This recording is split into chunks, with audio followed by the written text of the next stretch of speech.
So, welcome to World Hypnotism Day. This is really a special event, not our usual virtual chapter event, although we are on the new login for that as well. Karen, you just lost your the world is falling down.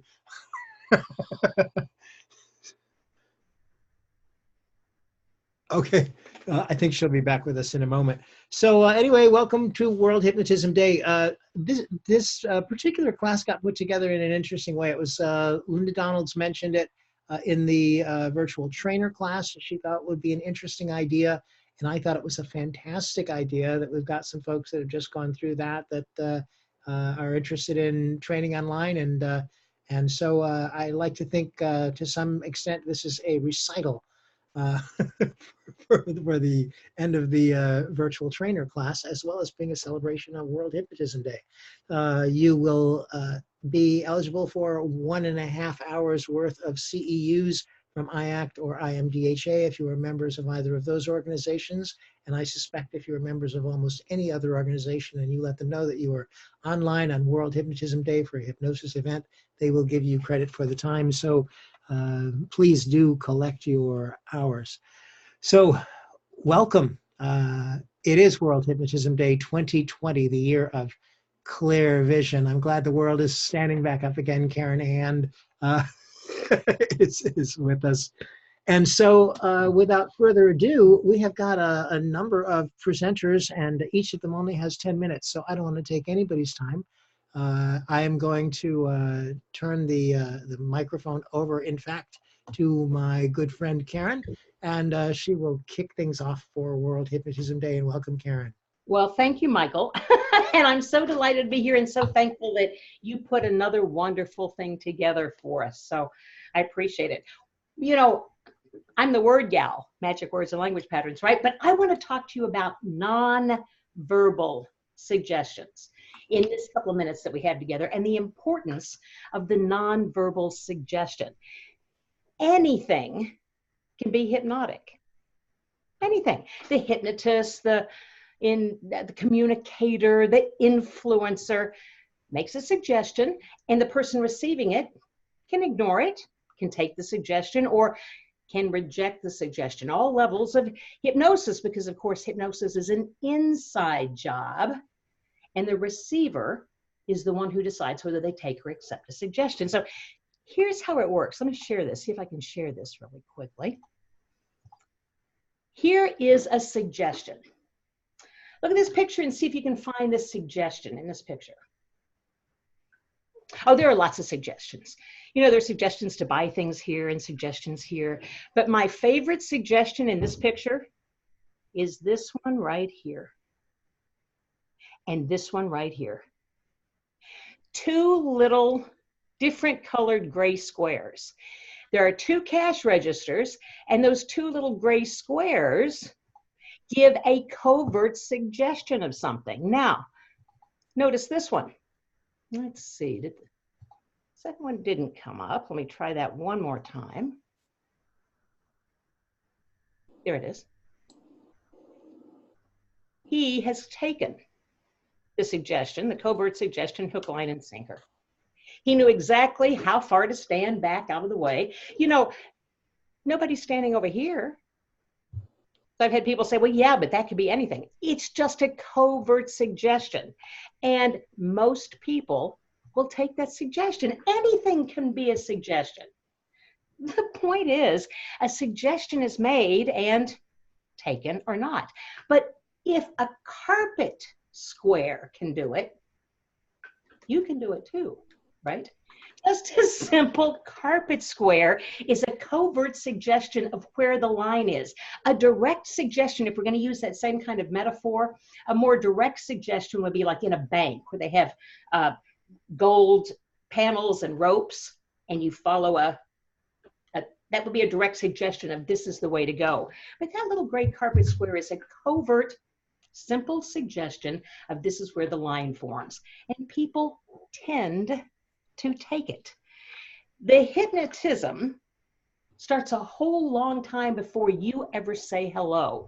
So that carpet square works so well because someone coming into, in this case, it was a CVS, or it is a CVS, somebody coming into that store wanting a prescription is in the I'm going to get my prescription trance already. They're walking up to the pharmacy entrance. There's the clear covert suggestion of where to stand in line, and they take that suggestion. They're right there in the trance, and the suggestion works perfectly. So you're utilizing the suggestion they're already in. That's what happens when your clients come into your office, and that's where the nonverbals are really important. You probably spend a lot of time on your website, on your marketing, on presenting yourself. So that nonverbal element continues whether a client is in front of you or on Zoom with you. Now, an interesting thing happened as we were about to start this presentation, right? My green screen collapsed. Boy, that does something to the nonverbal suggestions, doesn't it? When you peel away the curtain, that destroys the nonverbal suggestions. Well, here's the thing. You want to create the scene that you want, right? It's important what you have behind you. Now, not everybody's going to have a green screen, the great collapsing green screen, where you can change and put whatever you want behind you. But if you don't have the green screen or that technology, use what you do have, except use it judiciously. I saw a trainer who started doing his online training. He had just moved, so he set up his computer and he was doing it from his bedroom. That's not a problem at all. Do it from wherever you are, except why do I know it was his bedroom? Because I could see the bed behind him. Now, one time I saw the bed behind him and it was nicely made. And another time I saw the bed behind him and the pillow is just a little askew. Let me tell you something. It gives a weird nonverbal suggestion, right? That's not what he was training. And we weren't doing Wayne's World. We were doing a serious training. Don't do it. Point the camera in a different direction. Have it point at a wall. Same thing happens if you're in your kitchen. If you are not, Ray Drummond or the pioneer kitchen lady, don't do it from your kitchen unless you're doing a kitchen side chat. Have something else behind you. And if you want to get a Japanese screen to put behind you, a folding screen, anything that helps to set the scene of professionalism. Know yourself, know what you have to offer, right? Know what you're going to present, set the scene, and know your audience. So you're presenting to the niche or to the audience that you're looking for. So what I'm asking you to do here is mind the nonverbals as much as you mind the words and set the scene for success. Thank you very much. I think I've exhausted my time. I can't hear you, Michael. Sorry, you can hear me now. You've actually got a couple more minutes, but that was lovely. Oh, I was talking as fast as I could to hit right up to the post. Yeah. But I perceived the post, I guess. It's too bad I don't have a way to like hold up signs and stuff, but I really don't want to. I really don't want to do that, and I don't want to interrupt you guys. So, so thank you very much. That's beautiful stuff. Thank you. If there are any suggestions, we can chat about it, or you can move ahead. Well. Any questions? Anybody? If you've got a question for Karen, you can open up your microphone and ask her a question.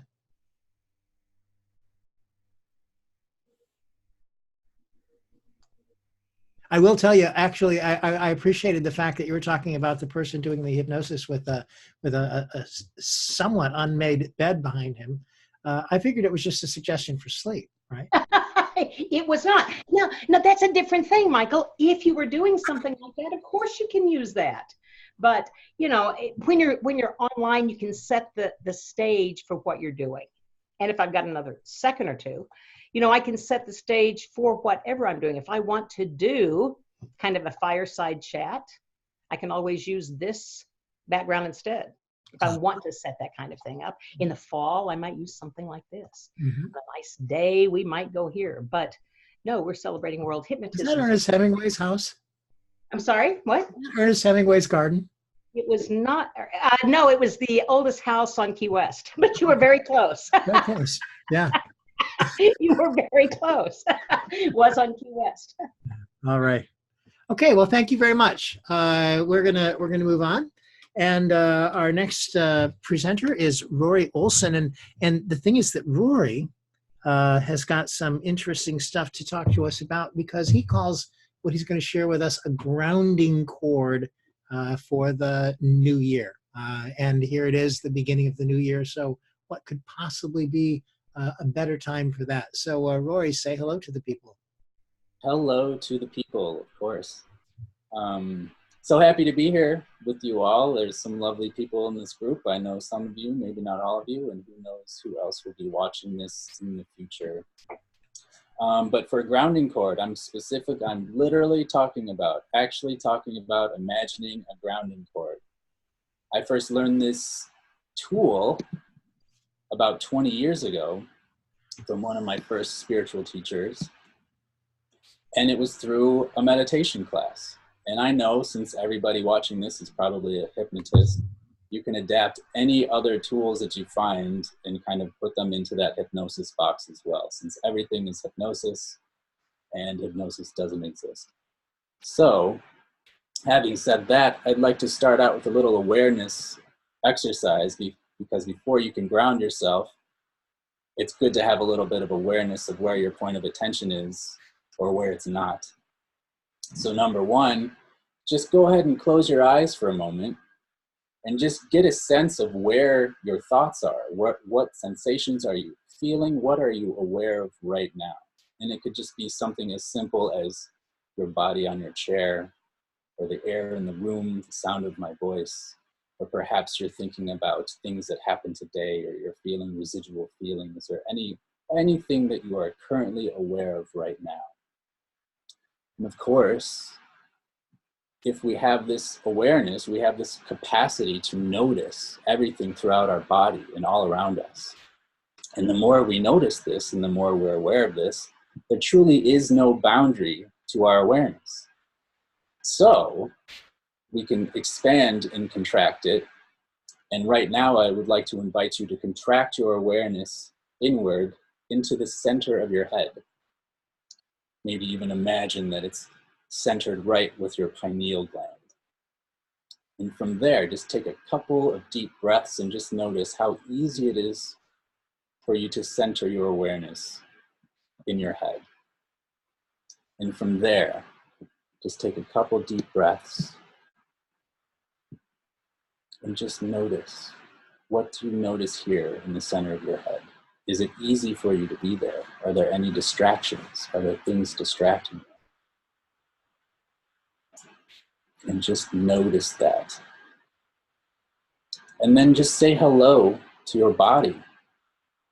From your mind, saying hello to your body, and just send that hello down from your head, down through your body, and just notice. How does that feel to you when you say hello to your own body?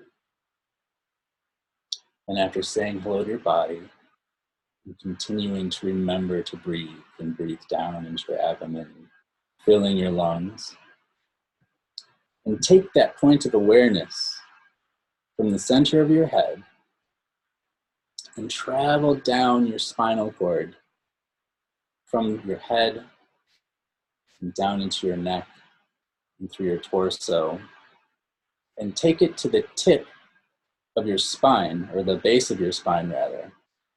And then imagine that there is actually a cord from the base of your spine going down into the center of the earth. And now some people imagine this as being an image of a tree, or perhaps they're sitting on the tip of a mountain and the mountain is going down into the center of the earth. What I find is sometimes it's nice just to imagine a waterfall and just have this sense of this power and this energy traveling from you, and allowing that to release any emotions or anything that doesn't belong to you, anything that is not yours. And it's so easy to pick up other people's stress, and just as easy as it is to pick up their stress, it's even easier to let it release from your body down into the center of the earth. And even just in your imagination, just imagining it and practicing it and becoming aware of it and bringing that awareness into present time, we can just release all of that. And So I've been doing this for about 20 years now. And it's such a simple thing that I would almost dismiss it. I would think, it's too easy. But if you're able to just even take 5 minutes a day and just imagine that there's this grounding cord that's there for you, supporting you to the earth, and this tremendous power, and just think the earth created our bodies, essentially. And we all get recycled, and this is all just a part of the same system. And we're a part of this system, and the system is here to support us. And even if you just imagine it with the faculties of our imagination, it becomes real to our bodies. So, and now just imagine releasing that grounding cord. Just releasing it into the earth and create a new one. Creating and destroying. And just blow that grounding cord up and create a new one, bringing it into present time. And now I'm grounding myself because it helps me to ground myself while I'm doing this as well. But this is the most simple tool in my toolkit, and it's the most powerful tool that I've been using throughout my life every day.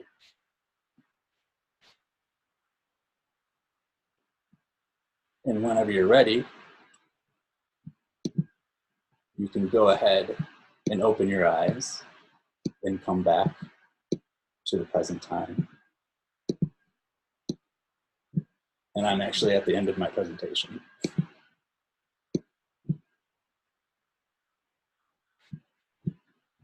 Sorry, I can't hear you, Michael. I'm sorry, I've done that twice. I keep muting myself because it seems like the screen keeps coming to me when I move around. So you still have 5 minutes if you want them. Well, that's just a really simple tool, and I don't have anything else to say, really. I'll tell you what I'd love to add to that and maybe ask you about. You said you learned this from a meditation class or something, from a meditation teacher. I don't know how this relates to other people, but I know that the first experience that I had that I really realized was a non-chemically induced altered state of consciousness was deep relaxing meditation at the end of a yoga class. And the thing that I think is interesting about that is, and I always tell my hypnosis students about this because they're like, what do you do with resistant clients? I'm like, well, my hypnosis teacher didn't get a chance to have a resistant client because she hadn't told me it was hypnosis. So it was this lovely, this lovely meditative experience, and I just knew that something was really different about me, the experience that I was having, and there was no reason to resist it. The thing that's funny is that hypnotists will say, well, actually, that was just hypnosis. And I think actually what we ought to be saying is this hypnosis that we do, well, actually, it's just meditation. Because they were doing meditation first, as I recall. So anyway, there's my thought about it. I love the process, Rory, and we didn't warn the people that might be driving cars. So I noticed as soon as I closed my eyes, the cars in the other lane started swerving and stuff. Yeah, if you're driving, please keep your eyes open the whole time. That would be a good idea. So, all right. Anybody got any questions or comments for Rory before we move on? We've got a couple more minutes. Just open. I would like to say something. Who's done? Everybody at one time. Go ahead. This is Lynda, and that was really, really nice. Thank you. And I think I put it in the chat box that I have asked you for a copy of that. And thank you. I appreciate it. Oh, you're welcome. Yeah. I can share that in the virtual group. Cool. That would be great. Yeah. I have one comment and a question. Because when I was doing the imagery and sending something down, and then at the end you said, now let that go, release it, send it into the earth. I had a dilemma. And maybe you have a suggestion, because I imagined myself as a dragon, and it was the dragon's tail that went down into the earth, and I was pulling all this energy in from above, and it was really powerful. And then I had to let go of the dragon's tail.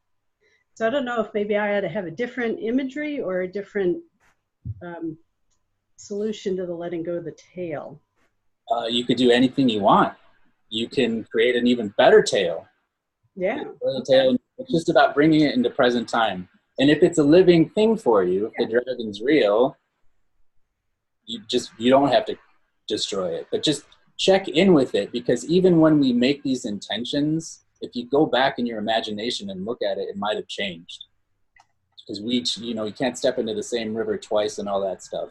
Yeah, the next time I do it, it may not be a dragon. That's just you can use any very image. strong to come, so I went that way with the imagery. So. Yeah. Yeah, you can do great. that. It's awesome. I love Or it. imagination. So, Rory, there's something that I really appreciated about it, and maybe it's because I am, 3/4 water or more. I'm a Cancer, Sun, Moon, and Rising sign, and waterfall. It's interesting. I've never had anybody do a grounding cord that was a waterfall, and that was just the most beautiful thing, because when it came to releasing things and having stuff just sort of flow, it was perfect. It was perfect. So I really like that, and the idea that rather than it being prescribed how it should be, but with these choices available, it's just fantastic. Yeah, that has been my experience over the years. I use trees a lot because it's circulation, so I imagine the energy from the earth coming back up through me and circulating in that way. But just for this, it's nice just to have something that let's just release whatever it is, and then know that you can make any images that you want that work for your body, for you, however it works for you. Perfect. Great. All right. Well, thank you very much. We appreciate that. And moving right along on World Hypnotism Day. Isn't this great? It's like one slice of pizza after another. You can tell I come from Chicago, right? So that's the deal. And our next, I understand that he's brought refreshments as well. I hope you brought enough for all of us, Scott. But our next presenter will be Scott Babb, who is here with his popcorn. So welcome, Scott. Thank you, Michael. And welcome to everyone. Happy WHD, which, trust me, is much better than WMD. Anyway, and see, I set up a timer, so I know what I got for time. I'm going to talk about what I've been calling for years generative hypnosis. I just recently discovered that someone has something they call generative hypnosis, and that someone is Stephen Gilligan. And Stephen Gilligan was a student of some guy named Erickson. So I don't know that what I do is what he does. In fact, I pretty well know that what I do isn't what he does. I use generative as opposed to remedial. With remedial hypnosis, that's mostly what we do. This is broke, fix it. I don't want this, make that stop happening. It's fix a problem, which is all well and good. People have lots of problems. I also like to be able to create new good stuff. Not necessarily, sometimes people come to me for just create new good stuff. Sports improvement could be thought of as that sort of thing. Music, in fact, I just recently reconnected with a guy who came to me for guitar improvement. He had 4 things that he thought he wanted to learn. And I'm not a guitar teacher. I'm barely functional on the instrument. I don't need to be a guitar teacher. I don't need to be a tennis coach. I put the experts in your head. So he had 4 different things. I understood what 1 or 2 of them were out of what he was asking for, but he knew who knew it. So I just unlocked what he'd learned from those people. To me, that's a generative thing. That's create something new for me. I've done it with dancers, Irish step dancer, 13-year-old girl. We did wonderful things, and others, people that perform in the theater. I've had guitar players come to me that say, okay, I can't remember my lyrics when I'm on stage. I write songs and I don't remember. Well, I even make up new ones, but no, that's not what I tell them. I do that, the remedial work, the memory work, the stress, confidence, all of that work that they need so that they can remember their lyrics. But I also say, would you be interested in perhaps some creativity work, being able to be more creative. And that kind of segues me into People's Exhibit A. This thing is a bowl. Hey, look at that. He can identify common everyday objects. This is made of porcelain. When I thought of porcelain, the first thing that comes to me is delicate dolls. Toilets are made of porcelain. You can kill someone with this. I had an artist come to me. She said, I'm getting out of painting and drawing and getting into sculpting. And my brain doesn't want to work in 3D. So I helped her, what we all do, helped her get out of her own way. That's what a lot of what I do is helping people get out of their own way. And after I helped her get out of her own way, she went away happy and all of this. And then a few years later, she called me back and says, I'm getting into abstract work and I'm overthinking it. What can we do to do that? I took this down off of, I guess we'll call it my trophy shelf or thank you shelf, where clients put things to thank me. This was the first object that she sculpted. And she brought it to me and gave it to me in thanks. And it's a wonderful, wonderful object. She says you start off doing the really heavy porcelain and then you figure out how to do the really fine light stuff. I don't know, I'm not an artist, except with hypnosis.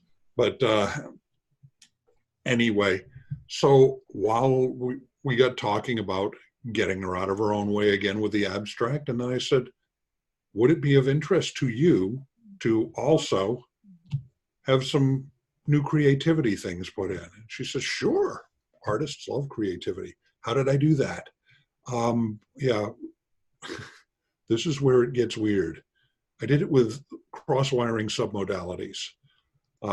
Say, okay, your art is going to create either a thought or a feeling or both. What thought do you want to have the person get?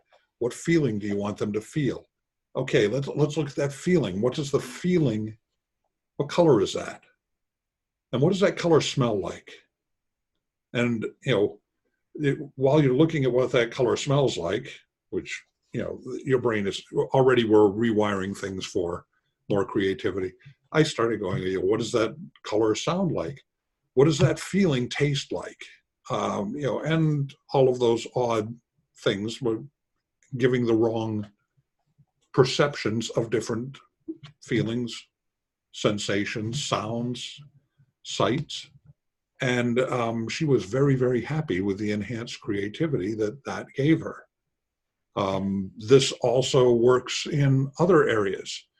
Quite often I will, when I can find a generative to go along with a remedial, I will ask if they would like to have that also. Had a lady come to me, little tiny exhibit here. This is a turtle. This turtle went all over the Caribbean in the pocket of a client of mine. The lady came in and said, things aren't going well in the bedroom. And she wasn't talking about sleep. And a lot of it was get her out of her own way. And then I remembered, okay, I've been doing this since 1977. That was before college for me. And I had some interesting times in college at times. And I remembered things that, well, let's call it creative relationship enhancement in college. And I see Rory smile. And Lynda. Okay. So I said, would you be interested in having that, not only being able to experience what you want to experience, but having that experience be more than the average person can deal with, more than they experience. And she was, and again, submodality cross-wiring. What color is that pleasure? And is it staying the same color or is it changing? It's all the submodality work that anyone that's done NLP has done.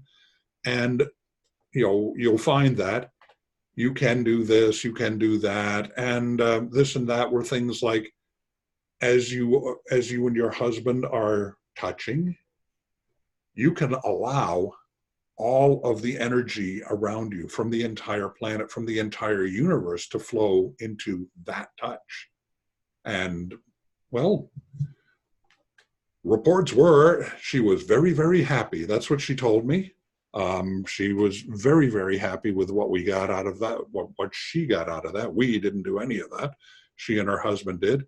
And she went on a cruise with her husband, and first off, at the beginning of the cruise, bought this cute little turtle and carried it all over the Caribbean in her pocket. I don't know why she didn't leave it in her stateroom. Maybe she thought it would wander off, but it was to thank me for helping her come out of her shell, and to experience what she wanted to experience, and more than she knew she could experience. And at 8 minutes and a little change right now, any questions? Let's see if Michael turns his mic on first. No, not again. 3 for 3, Michael. Yeah, there you go. Well, so I don't have a question. I have a comment, but I wanted to see if anybody else had something first. I don't want to hog your time. Well, this is Lynda, and I think that's there's an expansion exercise for you. Mm-hmm. Very much so. I actually would have never thought about using the submodalities in that way. So thank you for that. Yeah, it's you're kind of breaking them, but for creativity, that we're creating new wires, new pathways in the brain, and what does that color sound like? What texture does that sound have, and how does that texture smell? And so we've gone visual, auditory, kinesthetic, and olfactory already. Yeah. And all in the wrong way, but it stimulates creativity. Mm-hmm. And by the way, just to let you know, Scott, as a representative, unofficial and certainly unappointed representative of Stephen Gilligan, just because he's my primary hypnosis teacher, and generative trance is something I'm real familiar with as Steve does it. You're not out of line with him with his generative trance at all. You're really doing the same thing. Generative trance, as Steve talks about it, if you read the books, what you'll see a number of like techniques and exercises and things. But the principle that's behind it is about taking something that's natural to us, something that's good to us, and making more of it, rather than pursuing problems, rather than doing remedial work, to do work that will generate further change as it continues to operate. And that's exactly what you're doing as well. So so no inconsistency that I'm aware of in the use of the words. Oh, okay, well, that's my time. It looks like Patricia and I need to talk later. Okay. All right, great. All right, so thank you very much. And moving right along, our next presenter shares with me a fondness for the Labyrinth project, which I was a little bit involved with in San Francisco, and it's what we're going to talk about here. So, so Deborah, if you would like to say hello, I'll put that graphic up for you in just a second. But greetings and welcome to World Hypnotism Day. Are you with us, Deborah? Deborah, did she go away? There we go. There she is. Hi. There I am. Sorry. I thought you were going to unmute me. Well, happy World Hypnotism Day, and a big shout out of thanks to Tom Nicoli for creating our special day. Mm-hmm. And I'll just wait for you to get that Labyrinth, my better picture up of me, of all of us. And here it comes right now. Yes, our better picture. Great. Okay. So, all right. So there's a medieval 5-circuit labyrinth. We're going to play with that tonight. I was kind of hoping we wouldn't have any screen up there at all, but on the side. All right. Okay. So I'm just going to jump right in here. This is a little experimental, so it's good for Virtual Hypnosis Day. So it's a little experiment because I've never done this like this before. And down at the bottom of that figure, you'll see there's a little opening. That's the entrance or the door or the gate to the labyrinth. And so before we do our little hypnotic labyrinth walk of 2020, you can go ahead and simply gaze upon the labyrinth while I talk with you for a minute about it, and just allow that simple act of gazing softly to begin to help you drift into a feeling of comfort, sensing a deeper sense of peace at your center. And just quickly a little bit about the labyrinth. It's a very rich and sacred symbol. It's a living metaphor. And one might say it's the opposite of a maze. So it's actually unlike a maze in that there are no dead ends, there's no walls to bang into. You simply set your foot or your finger or just your mind's eye and intention onto the path and allow it to just take you with no obstructions to the center. And there may be twists and turns, but there's never, you can just simply trust and move on in faith to the center, so you can relax completely. And there's an inherent pattern of a labyrinth walk, in that we set an intention for the walk. And then as we walk in and move toward the center, our focus is on releasing whatever resistance or obstacles or whatever's holding us back or whatever we need to release. And at the center, we take a moment to pause, to refresh and receive whatever may be received. And then we return and reunite to the world of our normal waking awareness. And so tonight we're going to just walk together with an intention. We're setting our intention together to finish letting go of 2019 and to allow ourselves to consciously or unconsciously receive a word or a phrase, or perhaps it will appear as an image or a symbol or just a sense of whatever the most important quality or action or word or attitude that we need to harmonize and bring balance into our life personally in the year ahead. And so you can think of that center of the labyrinth as being sort of the now of our entry into 2020. And so go ahead and make that your intention now. That intention to release as we walk in, and at the center, find that word, allow that word or image to arise. And so take your place at the entrance to the labyrinth. And while you enjoy a few gentle breaths, you can choose whether you'll follow the path with your eyes and allow your finger to follow the pattern, maybe like sort of in the air or on your lap or on the desk beside you, or even on the screen, I don't know. Or you could choose to simply close your eyes and just let my voice take you on the ride. It's up to you. And if your eyes are open and you reach the center before I do, I just want to ask you to rest there and continue to listen to my voice until I catch up with you. And if I get there first, you can go ahead and just simply slide over to the center to continue on with me. And so go ahead now and begin to travel that path. There's no hurry. And as we enter into this journey together, you can notice that we begin in what in the Celtic realm is called a thin place, because we're traveling close. You can see it, we're traveling close to where the center is, to that spot where 2019 and 2020 sort of share a line together. And continuing to move slow, steady, and continuously, become aware of 2019 simply fading away, letting go of any unhelpful thoughts or ouches of this past year.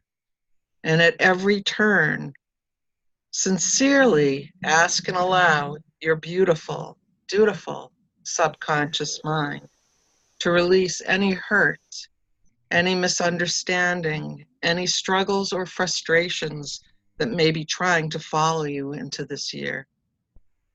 That's right. Every turn takes you closer to this new year, and it becomes easier to just let go of all that is unneeded in your life, whatever's cluttering your future. And as you travel that path now, I wonder if you'll discover now or later that any ouches or struggles of 2019 were not dead ends or walls that you bumped into, but simply turns on this labyrinth of your sacred life, taking you to this point. So you can bless and release all of that past now. And I'm arriving at the center of that labyrinth now. And you can pause here for a moment and ask and allow your subconscious mind to gift you that word or phrase that embodies the most important quality or attitude, or perhaps it's an action, whatever it is that will bring harmony and balance to your life in this new year. And perhaps it will reveal itself as an image or a symbol or just a felt sense of something.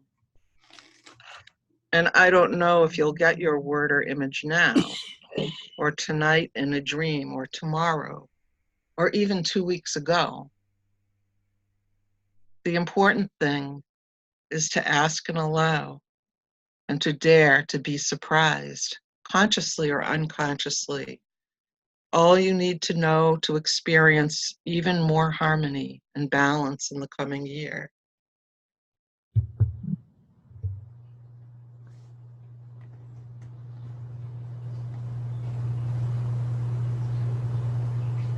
And now we can just simply begin wending our way out of the labyrinth in the journey of return, becoming aware that we're all on the path together, sharing a sacred path in our own way, in our own time, at our own speed.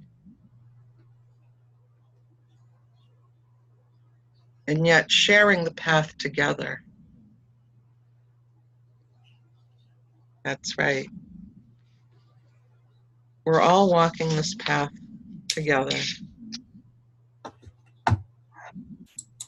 And as you return and reunite with normal waking consciousness, welcome that quality with an open heart and joyful expectation.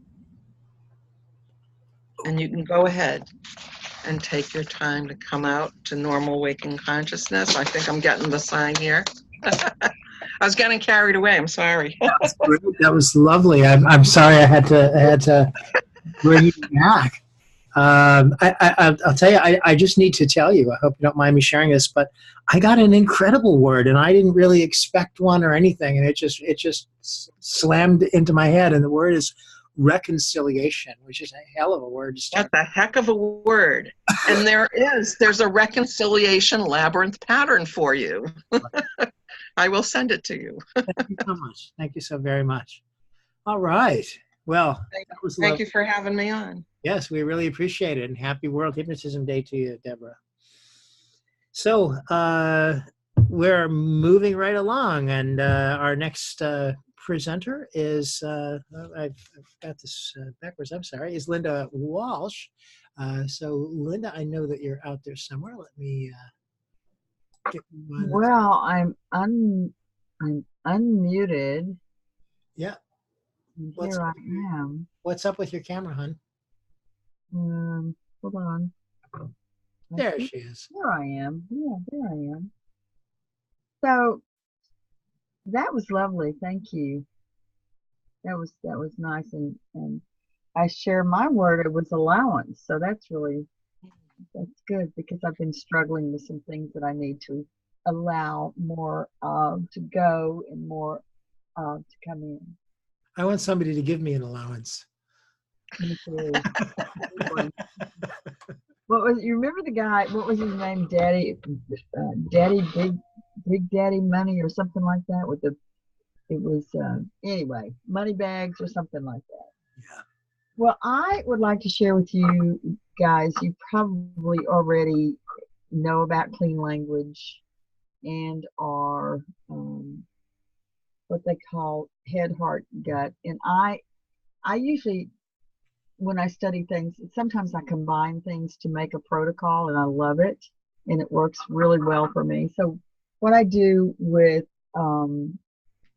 my clients, not all of my clients, but some of my clients, they'll come in and they'll be, of course, in their story. And so when they're in the middle of their story, I'll just say, use the clean language questions. And one of the questions is, and so with all of that, what would you like to have happen? And that usually pretty much stops them in their tracks from the story that they're on. Not all the time, but most of the time it will stop them in their tracks, and they will start to tell me what they would like to have happen. And so from there, I say, and so I repeat that back to them exactly the way they said it. And I ask them, is there anything else about that? And they will tell me, they will embellish it. And so once I get to that, then I get to the space to where we can actually go into, when I get enough information from them about what it is they want, then we will get to the place where I can actually take them into a hypnosis trance. And I use the verbiage that they gave me about what they would like to have happen. And we create a really nice hypnosis trance for them. And then when they come out of trance, I usually use, when I bring them out of trance, I use the head, heart, and gut questions. And is anyone familiar with those questions? A little. Yeah, it's lovely, lovely. Because what I usually normally ask is, so with all that we've just worked on today, or all that's happened here with us today, what does your head know about this? What would your head like you to know about this? And they will tell me. I write it down, and then I have them drop into their heart. I sometimes will have them place their hand on their heart. I ask them to drop into their heart. And I'll say, and so what would your heart like you to know about this? And they will tell me. I write it down. And then I have them put their hand on their gut, their low gut, the gut that we all know is like their gut feeling. And I ask them, what would your gut like you to know about this situation or whatever we worked on? And they'll tell me. And most of the time, it's really beautiful because their head, heart, and gut have become aligned. And it's like they're working together. And then I repeat that back to them. And then I say, so with all that, your head said this, your heart said this, and your gut said this. So when you've used this, what value have you created for yourself? And how will you be using that in your life? What will you do with that? And they'll tell me. And so I'll say, okay, so that'll point you in the direction that you're intending on going. And I usually give that to them for homework. It's really a beautiful process. I mean, that's a very simplified, quick version. And I know I didn't take 10 minutes, but it's okay. And if you guys want information, I've written some things down, like there's some books, in-book coaching workbook. That's the head, heart, gut coaching, and that is Grant SOOSALU and Marvin OKA, and his website is www.mbraining.com. And then there's a lot of stuff on clean language. David Grove is the first person that comes to my mind, and he's got a lot of free stuff on the internet, and you can just Google him. And then, of course, there is Marion Way Clean Approach for Coaches, which has got really good questions in it.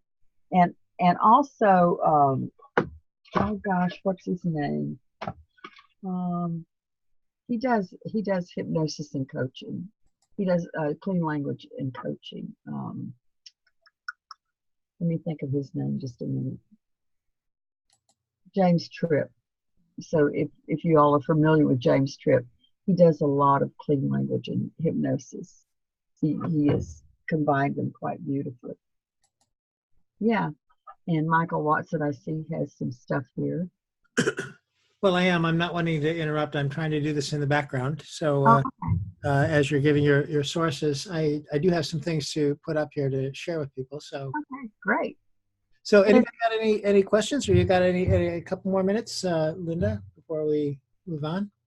If anyone has any experiences with the clean coaching, clean language with hypnosis and our head, heart, and gut, I'd love to hear them, that they've experienced, that they've worked with their clients with. I really like the questions, and I like the idea that, of course, they're driven by this great presupposition. But what does your heart want to know about this? It's going to elicit something. It's a provocative question. Is another way I think to say it, that is likely to yield something wonderful. So they're great. They're great, powerful questions. Yeah, I think so. I've never, anyone I've ever done it with, I always get an answer.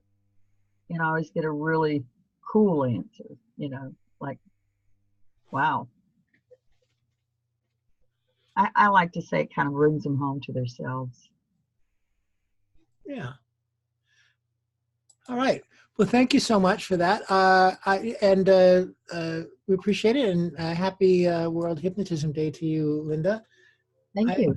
I seem to be, I know what the struggle is. So I'll take care of this in a minute. I can only do one thing at a time, but I'm trying to put a couple of things in the chat room for you to download. They're files from Deborah about the Labyrinth.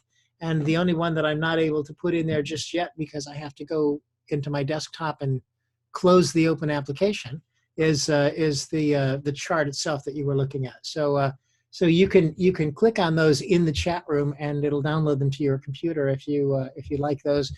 I'll also, when we post the replay, which will be posted tomorrow in both the virtual chapter and in the virtual trainers group, and in the virtual chapter YouTube channel as well. But in the two Facebook groups, I will include any handouts and stuff that I have. So these things, for instance, and Rory, I don't want to push you, but if you happen to send something my way, I'll make sure and put it in the group there as well. People were asking for you said something about a description. So whenever you get around to that will be fine. It was wonderful synergy, Michael, because I had just sent an email to Deb saying, please send me that. And no sooner did I hit send than it appeared in the chat room, as if you were answering my query. The universe. I was reconciling your query. Ask and the universe will provide. We are so in sync, it's unbelievable. All right. Now, I think, hold on a second. I think I've got this back now. I believe I can give you that last file, and I apologize for the little hiccup here. That should have worked that time, sure enough.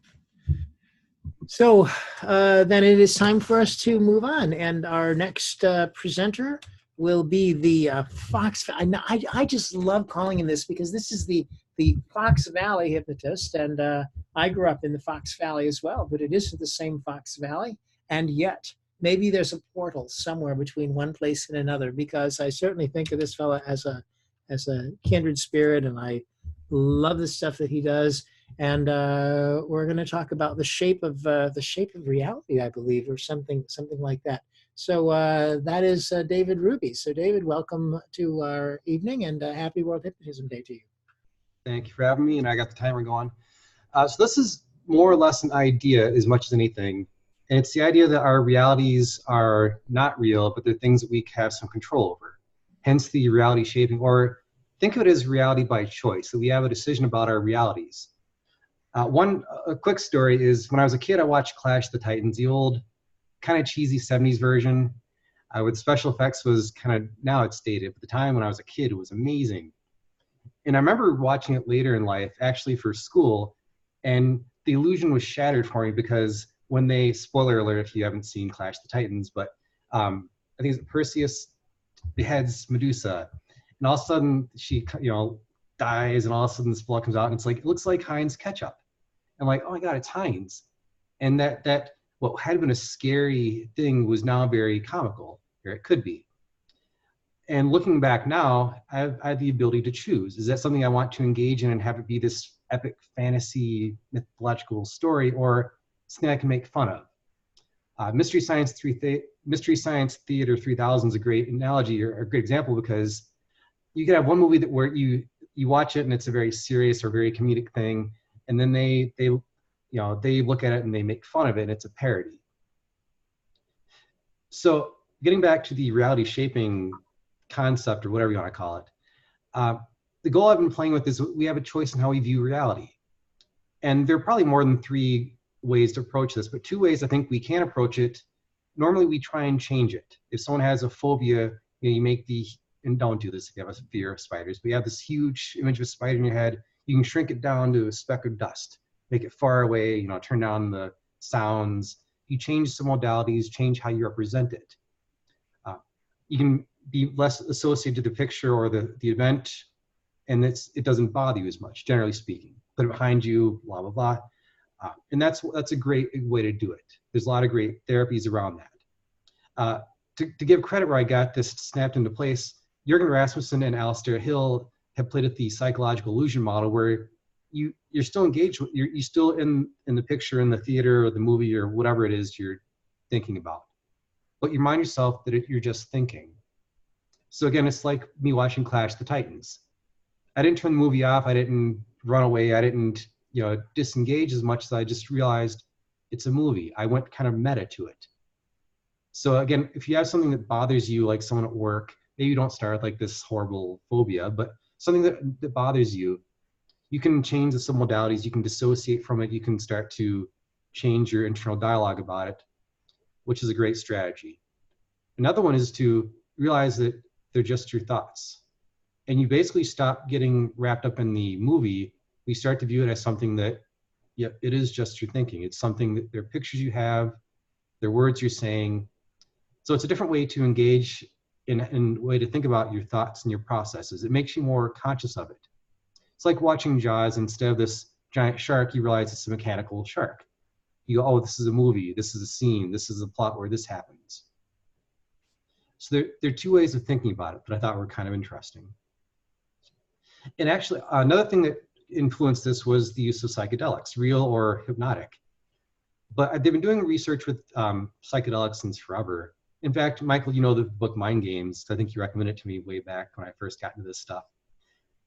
And the ability to view things as like that epiphany moment, where with psychedelics, it breaks down your view of reality. You don't see it the same way. And I'm oversimplifying things, but psychedelics are being used in labs again now because they change your relationship with reality. You don't see things from the same place. And that kind of influences how I view hypnosis, because you can have people go to different ways of thinking things. So again, you can change how you represent it. You can change the submodalities and change how associated or dissociated you are from it, like the fast phobia cure model. You can also just remind yourself that the thoughts you're having are thoughts. That goes 2 ways. This is my revelation, I guess, is you can have that 2 ways. If you want to do like a quick exercise, if you're driving the road, then don't close your eyes. You can even just do it as a storytelling thing, but think about something that, actually have a fantasy, not necessarily the right word, but imagine something positive happening in your future, something you're looking forward to. And just think how that might happen, how that might play out, some goal you might achieve, and what that might look like, how it'll feel to actually do it, maybe how it'll sound or what you'll tell yourself as you're doing it. And as you're doing that, actually tell yourself, this is really working. This is actually going to happen. I'm actually going to be able to do it. And get a felt sense of what that's going to be like when you're actually doing it, when it's real, when you're almost at the goal that you set out for yourself. Now, this may be a bit cruel, but as you're imagining that, and there's a purpose to this, tell yourself, that's just a thought, that's just a construct. That future is nothing more than something you made up in your mind. And that's not to take away anything from that, but notice, if you can, the felt sense, how that's different when you're telling yourself, this is something I'm actually going to be able to do. It's almost there. You can feel it and then realizing it's just a thought. Because in my mind, there's a felt difference. Here's where I think the big takeaway is. If you have that choice, if it's something that's negative, you can view it as thought, as construct. You can dissociate from it, or you can tell yourself it's, you know, the movie on the screen. If it's something positive, if you can get that felt sense, engage in it. Because if you do that, you're priming your unconscious to achieve it, to look for the ways you can make that happen. What I found empowering about this personally, and why this is kind of my idea is, or my thing I'm focusing on, if you have that choice, then you can decide what your reality is going to be.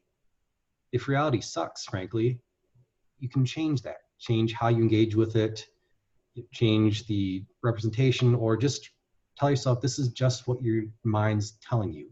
It's, I think Jeffrey Short said, that's not you, that's your brain. So for me, that was kind of a curious thought. But if you give yourself something positive, something you actually want to get, and I've started trying to do this myself, or I've started actually doing it, if you have this thing that you want, and you start to make that your reality, you start to prime yourself to look for that, that can be very empowering. And I think that's something I'm shifting towards with client work. And I've had some pretty good real revelations where clients have had that thought, doing an exercise and having a great hypnotic phenomena, and then being able to realize this is just your thoughts. And if this is just your thoughts, what about that anxiety you've been feeling, or that insomnia you've been having, these things you've been doing? And they come to these pretty profound revelations on their own, which is great. Then they can take that same tool and engage with what they want out of life. So in a nutshell, that's kind of my idea. And you're still muted, Michael. I am, because I'm struck dumb with the profundity of the Clash of the Titans. Yes. I like that very much, David. And thanks for the reference to mind games. One of my favorite things. And I think for me, a book, since you mentioned it, that opened the door to hypnosis. One of the several things I think I read before I was doing any kind of hypnosis. So how cool. Yeah. Good stuff. Thanks. So happy World Hypnotism Day to you. Yes, ditto. Thank you so much for sharing with us. And we're moving right along now. And our next presenter is the lady that made it all necessary by suggesting that we do this. That is Lynda Donalds.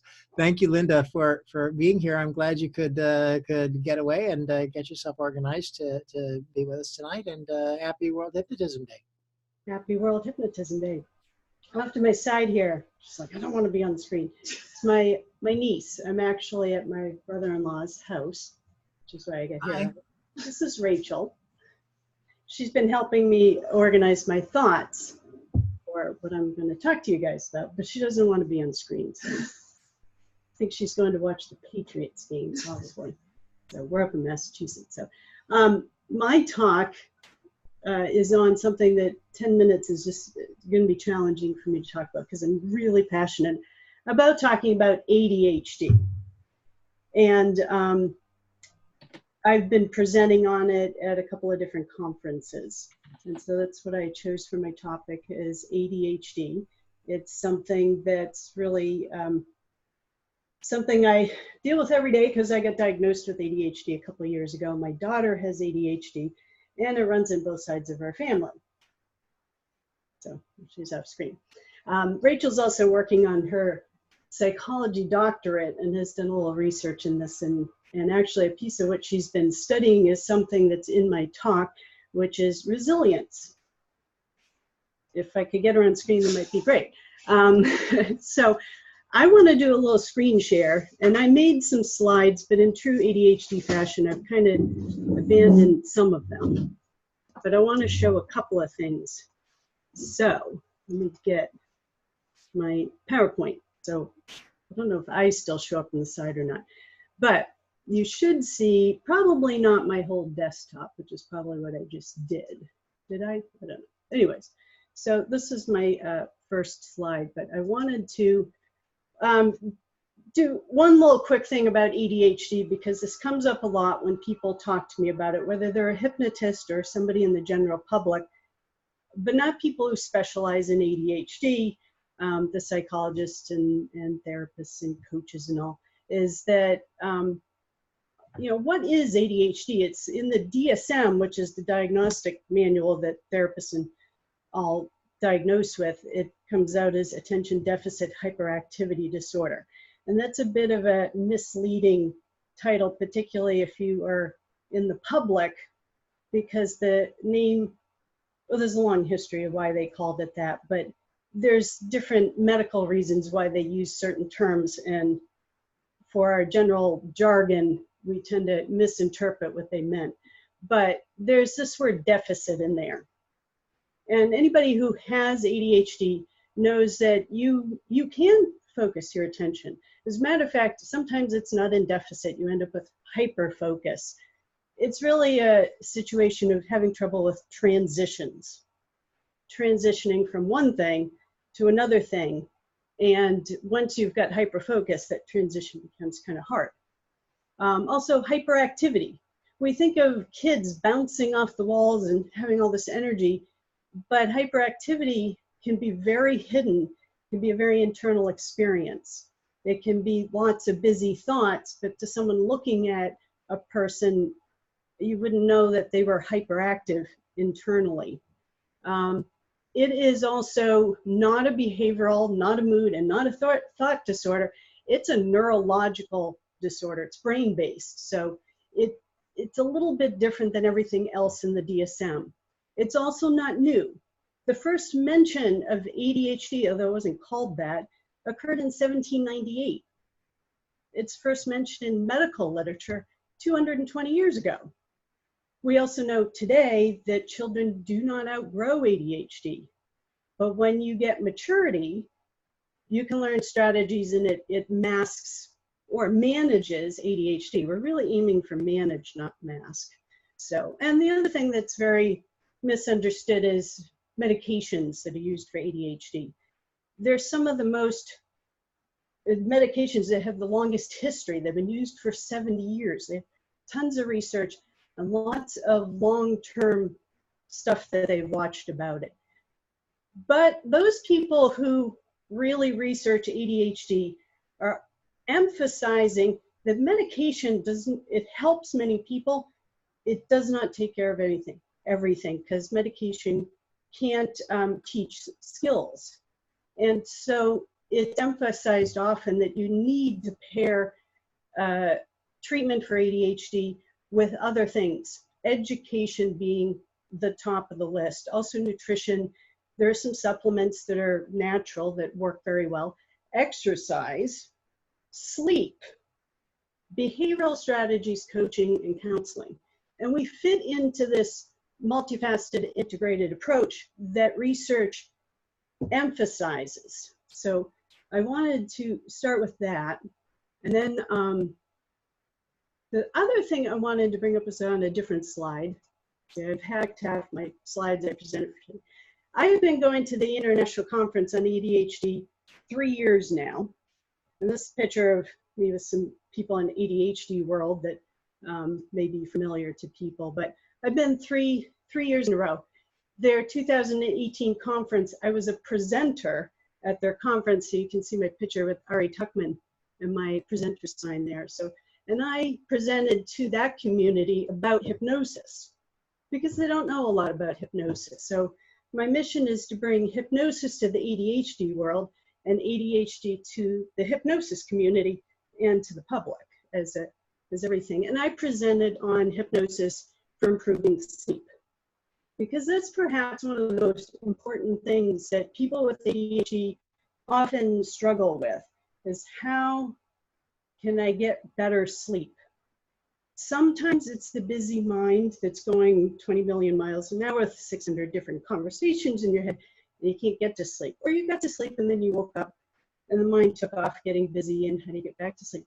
But sometimes it's just trying to get out of hyper-focus and like just go to bed. So there's a lot of different things around sleep. The other thing that I wanted to bring up no, we can skip this slide. This is a different presentation.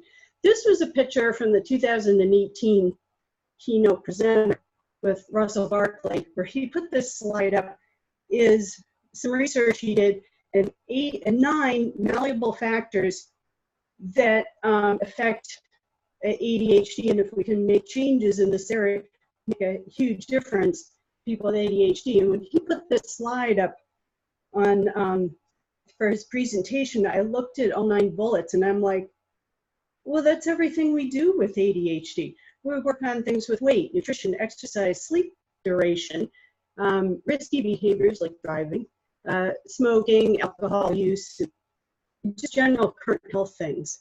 He also kept emphasizing that if we could find ways, and he's addressing the whole ADHD community, if we could find ways to help people with ADHD have conscientiousness, that's his big word that he's focused on, is conscientiousness, that would make a huge difference in the 9 malleable traits of ADHD.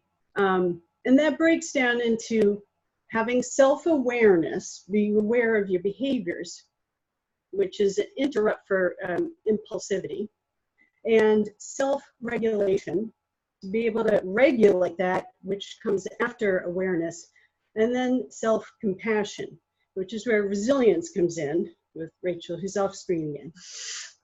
So she's done a bunch of research on resilience. So it's really something that people with ADHD struggle with a lot. And I'm going to go back to the original slides I had and jump ahead. Sorry, I'm doing this very ADHD style. But this one slide where I really want to get to, where resilience is very important, and self-compassion. There's a part of ADHD that's not well known. It doesn't even show up in the DSM. That's a discussion for something else, but it's called rejection sensitive dysphoria. It's the perception of being rejected, even if it didn't happen.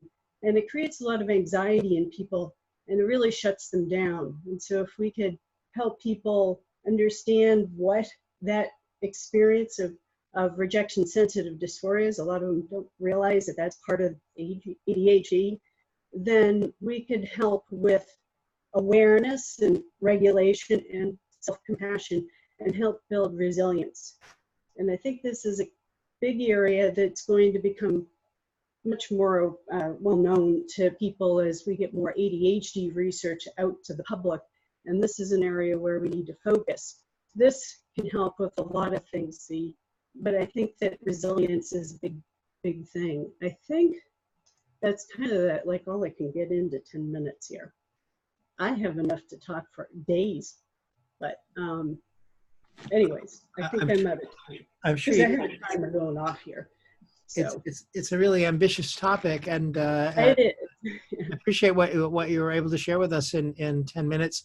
Can you unshare that screen for a second? Yeah, as soon as I figure out how to get back over there. I got that part. I'm like, oh, stop share. I see where I go here. There we go. Just so you know, by the way, and any of the rest of you, if you do presenting, when you share a screen like this, you may have seen a little picture of her while she was talking during this program. As some of you did, and it may depend on your setup.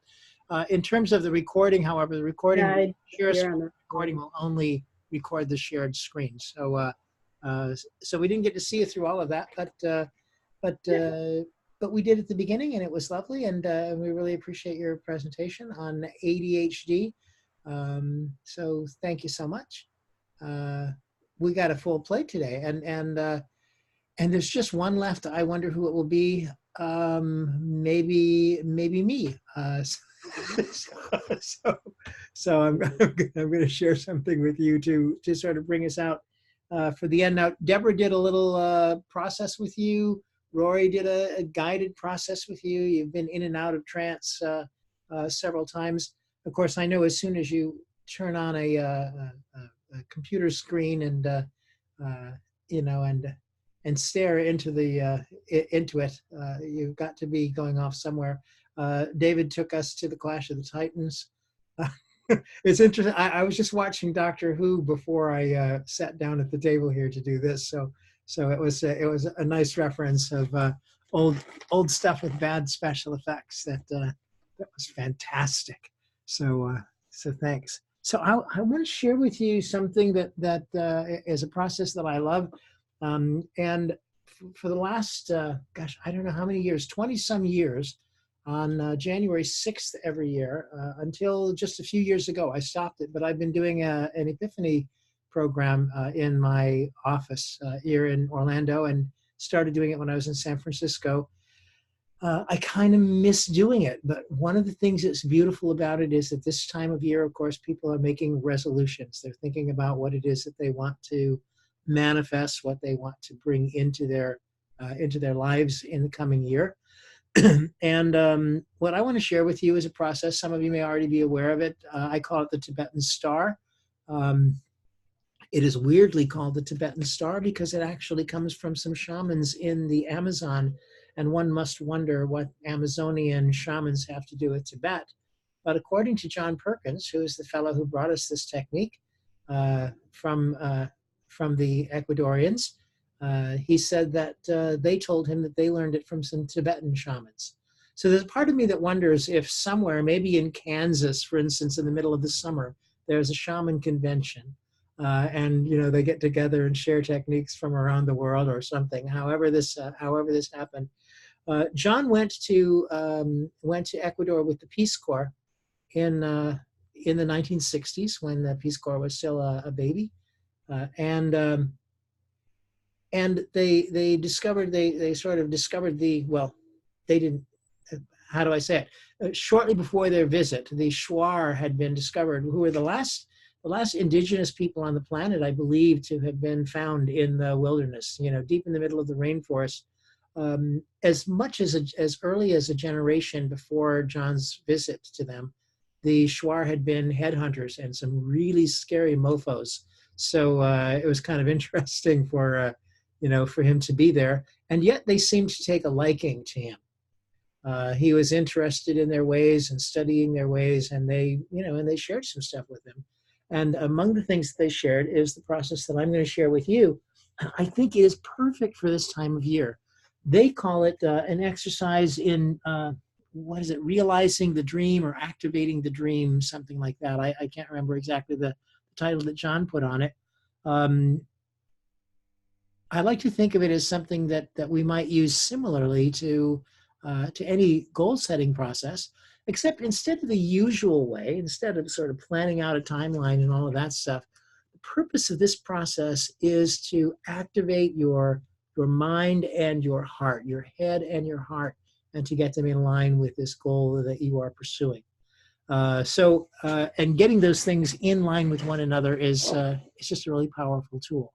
Now, I got to warn you at the beginning that in the middle of this process, there will be a series of explosions. Now, it's the beginning of the year, so we just had, I'm in Florida. I don't know what it's like where you are, but New Year's Eve, man, bangs, noises, everything is legal here, except some things. In order to get them, skyrockets, you can only get if you sign a pledge when you buy them. It says you intend to use them for agricultural purposes. I don't really understand, but this is the Florida law.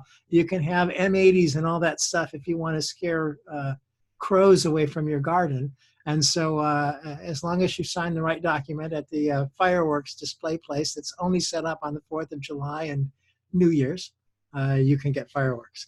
But here's the thing about explosions. We think of explosions as being destructive forces, destructive energies. But in fact, what explosions are is a release of energy. And that's all that it is. It's an expansion of energy. And isn't it an interesting thought to think that those ideas that we hold about the future can be contained within us in one sense, but maybe if they could be expanded in such a way that they really become a part of who we are, it will make them more powerful for us. So here's how the process works. I used to connect it because for 12th night, of course, we relate to the wise men and the journey to Bethlehem across a desert, not unlike the one behind me, with a bright star in the distance leading them forward. So I'm hoping as you look at this background here that you all have some kind of a dream, and you don't have to look at my background. You can see a bright star 45 degrees above the horizon wherever you are in your mind's eye, with your eyes open, with your eyes closed, or however it is that you see things. And to begin to become aware, to just let yourself become aware of the dream that you have that you'd like to realize in the coming year. And as you think about that dream, there are a number of aspects to that dream. So allow an image that represents just one aspect of that dream to come into your mind. And when you have that image in your mind, just imagine then that you can send that image out through the night sky into that star so that it's swallowed up by that star. And for a moment, that star might glow just a little more brightly as it receives what it is that you placed there. And so as you continue your journey, as you look off 45 degrees above the horizon, you see that bright star just like you did before. But you know something different about it. You know something more about it. And maybe it's just a little bit brighter. And then take a moment as you consider your dream a little further to notice some other aspect of that dream and allow an image that represents that aspect of your dream to come into your mind. And in the same way, send that image out into that star and let it be received by that bright star in the heavens. Watch it glow just a little more brightly.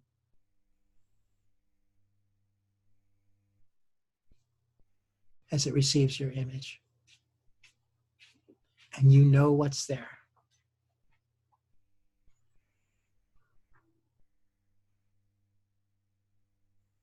Now that's some treasure map to have just there in the heavens, that brightness out there ahead of you, knowing that it contains those things that you really want.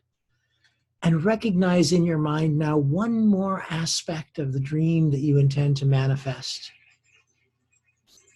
And allow an image to come into your mind that represents that third aspect.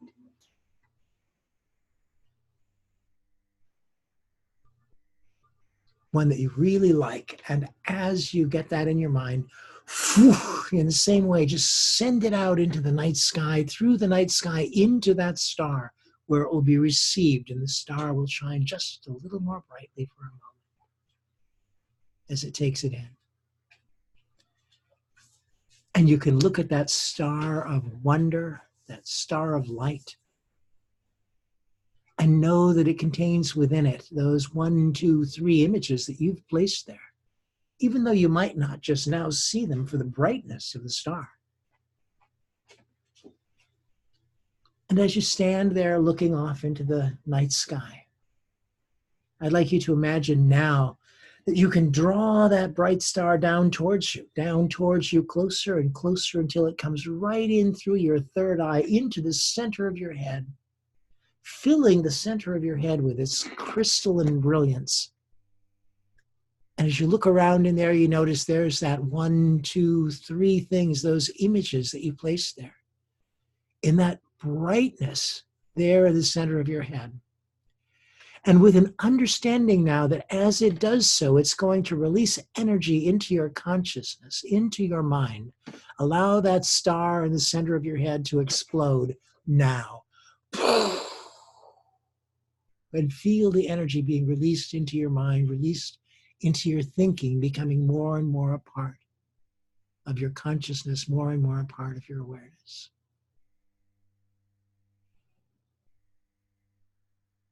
And after a moment or so, the dust settles just a little bit. And there you are once again with that crystalline brightness there in the center of your head. And now for a second time, allow that star in the center of your head to explode, releasing that energy into your consciousness, into your awareness, into your thinking, where it will serve you going forward.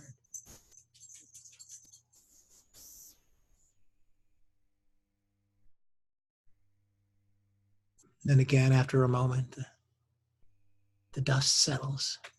And there again in the center of your head is that brightness, that whiteness, the dream in an energetic form that as it explodes a third and final time in the center of your head, it's released into your consciousness, into your awareness, into your thinking now.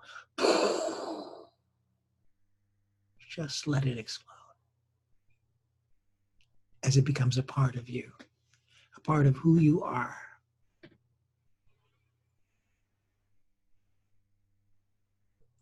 And then again, after a moment or so, the dust begins to settle. And you can allow that star in the center of your head now to drop down into your heart center, where we can have it explode there another 3 times, becoming a part of your life, becoming a part of your being, becoming a part of your very existence and your will. And allow that star now in your heart center to explode for the first time now, releasing its energy into your being.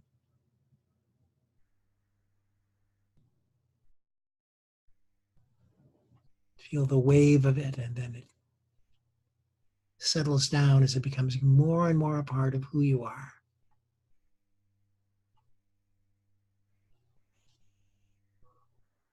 And then again, as it settles down, find it there again in your heart center, and for a second time, allow that crystalline, beautiful star in the center of your heart explode for a second time, becoming a part of you now.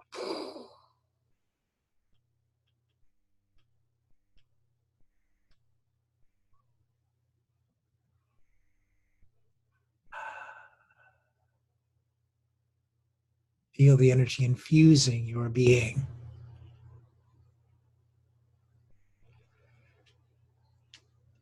As it settles down one last time there in your heart center, allow that star to explode a third and final time, becoming a part of your being, part of your behaviors in the future, a part of who you are now.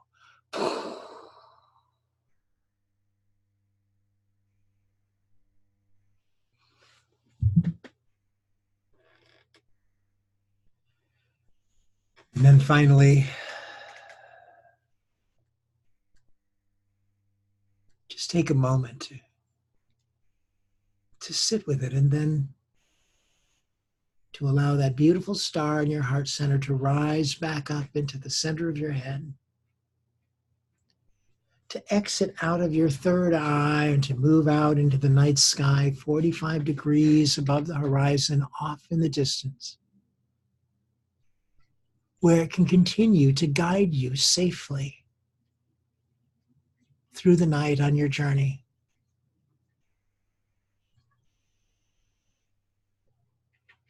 A source of inspiration for a dream that has become a part of your thinking and a part of your being. And when you're ready, you can come back out here to the room where you can have a wonderful, happy World Hypnotism Day. We are at the end of our time together. I really appreciate the work that was involved in putting all this together. You all did a great job. Lovely stuff. Thank you so much for sharing. And I have a feeling that we'll probably see you online a year from now. I do have to tell you that just a couple of very quick announcements.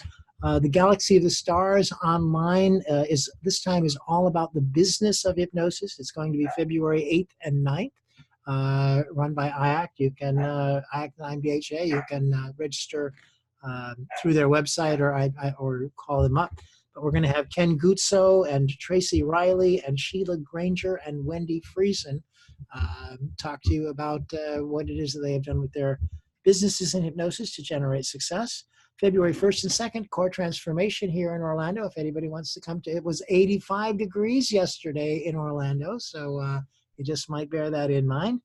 And a week from tomorrow, no, not tomorrow, a week from Tuesday, January 14th, will be the virtual chapter at our regular time, second Tuesday of the month. Our guest will be Andrew Duff McDuffie. If you know Duff, he's going to talk to us about submodalities and state management and state change, a topic that he does very, very well. So we're looking forward to having him on that program. So thank you all very much, everybody. I don't want to keep you any later, so you can get back to your game or whatever it is. And And submissions for Mid-America, the deadline's January 15th. Ah. Submit to be a speaker. submit if you want to be a speaker, and that is the rule. Submit. Okay, so Right. Happy New Year, happy World Hypnotism Day, everybody, Thank and you, thanks Michael. for being here. I'll look Thank forward to you, you everyone. tomorrow. Bye bye. Bye.